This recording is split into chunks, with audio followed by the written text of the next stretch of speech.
Hi, I'm Apple from the art school. I'm the in charge of dealing with all the students here.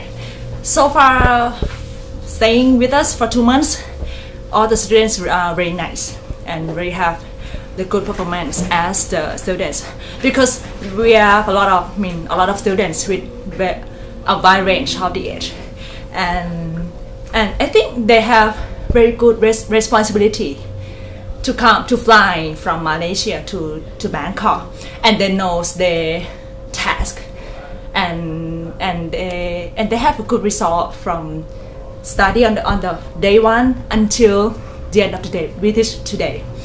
And I think their presentation around 2 or 3 times have very very nice and good performance. But anyway, we have some wide range. Some have very good performance, some has average, and some all below. But so far, in overall, they is very nice and very good as a students from Malaysian, from overseas.